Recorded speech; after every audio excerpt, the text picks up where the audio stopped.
पत्थर तैरना चालू करे, पुल बनना चालू हुआ।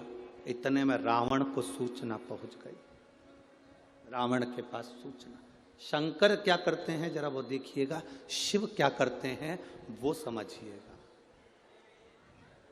रावण के पास सूचना गई और जैसे ही रावण के पास सूचना पहुंची,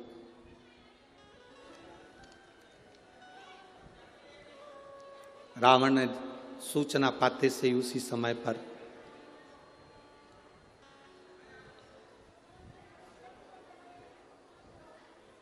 रावण के 3 पत्नियां थी।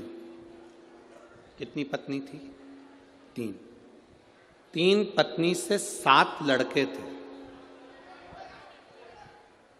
3 पत्नी से 7 लड़के थे और एक रावण की लड़की थी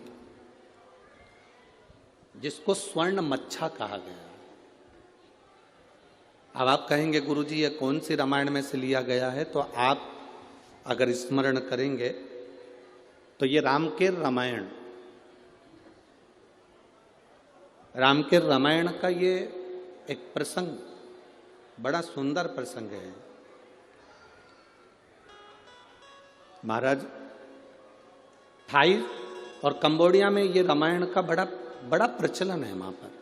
तो राम के रामायण में लिखा, रावण की 3 धर्मपत्नियां थीं। उन 3 धर्मपत्नियों के 7 लड़के थे। 7 लड़कों में एक बहन थी जिसका नाम था स्वर्ण मच्छा, जिसको कहते थे स्वर्ण परी। रावण ने अपनी बेटी को बुलाया और बेटी से कहा, बेटी सुन, तू स्वर्ण परी है, मेरी बेटी है, तुझे मालूम है राम नाम लिखे पत्थर तैराए जा रहे हैं और पुल बांधा जा रहा है, कुछ ऐसा कर दे कि वो पुल ना बंधे। स्वर्ण मच्छा समुद्र में गई, अपने पिता के शब्द सुनकर पानी में गई और पानी में जाकर उसने अपने समुद्र के अंदर जितने भी, जल के अंदर जितने भी जीव थे उन सब से कहा, मेरा कहना मानो, इस सारे पत्थरों को उठा उठा कर एक कोने में लगाना चालू कर दो। जैसे ही नल नील पत्थर फेंकते, वो पत्थर जाते, पुल बनकर आधा तैयार हुआ था। आधे पुल का सामान उठाकर सारे की सारे समुद्र के जीव उन पत्थरों को ले जा के छुपा देते। बड़ी आफत खड़ी हो गई। अब जब आफत खड़ी हुई तो लक्ष्मण जी ने, लखनलाल जी ने तुरंत उसी समय पर श्री हनुमंत लाल जी को बुलाया और हनुमंत लाल जी को बुलाकर कहा, श्री हनुमान जी महाराज ये बताओ कि ये पत्थर इतने तैराए जा रहे हैं, इतने पत्थर तैरा रहे हैं, ये पत्थर सब जा कहाँ रहे हैं? इतने पत्थर तैराने के बाद ये कहाँ जा रहे हैं? ये पत्थर कहाँ जा रहे हैं? कहा, महाराज जी पता नहीं ये पत्थर जा कहाँ रहे हैं, ये पत्थर पहुंच कहाँ रहे हैं। अब विचार किया गया कि आखिर ये पत्थर कहाँ जा रहे हैं। हनुमान जी महाराज बस पानी में कूदने ही वाले थे, पानी में कूदने ही वाले थे। इतने में देव अधिदेव महादेव उस समय पर प्रकट हो गए और भगवान शंकर ने कहा, हनुमान तुम्हें कहीं जाने की जरूरत नहीं है। रावण की लड़की है स्वर्ण मच्छा, जो कि इस पानी में जाकर जीवों के साथ इन पत्थरों को लेकर एक कोने में एकत्रित कर रही है, इसलिए पुल नहीं बन पा रहा। आप आज्ञा करें मैं क्या करूं? आप आज्ञा करें मैं क्या करूं?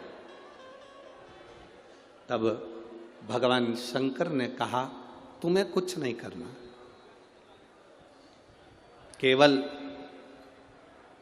तुम्हें करना कुछ नहीं है, केवल एक काम करना, अपनी जो गदा है उसको जल में छुआ देना, केवल जल में छुआ देना। हनुमान जी की गदा का नाम क्या था?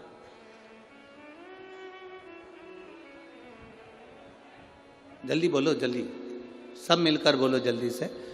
भाई अपन कहते हैं कि राम जी के हाथ में धनुष था, अर्जुन के हाथ में धनुष था, परशुराम जी के हाथ में फरसा था। सब शस्त्र का नाम है, तो हनुमान जी के हाथ में जो गदा थी उसका नाम क्या था?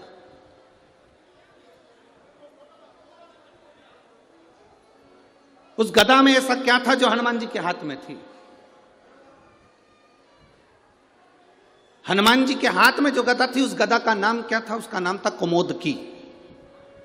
कौन सी गदा थी वो? जम के बोलो जरा, सबको याद होना चाहिए।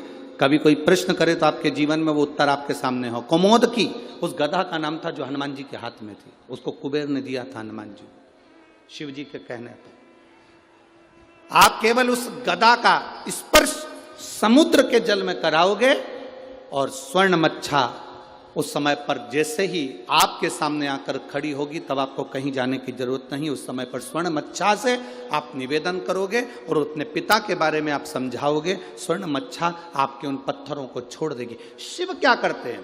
देवाधिदेव महादेव क्या करते हैं? शंकर क्या करते हैं? शिव महापुराण की कथा कहती है, जब जब जीव अटकता है, जब जब जीव परेशान होता है, जब जब जीव कहीं भटक जाता है, तब तुमने जो एक लोटा जल महादेव को समर्पित किया है, वो जल तुम्हारे सामने मार्ग दिखाने के लिए आ जाता है। वो एक लोटा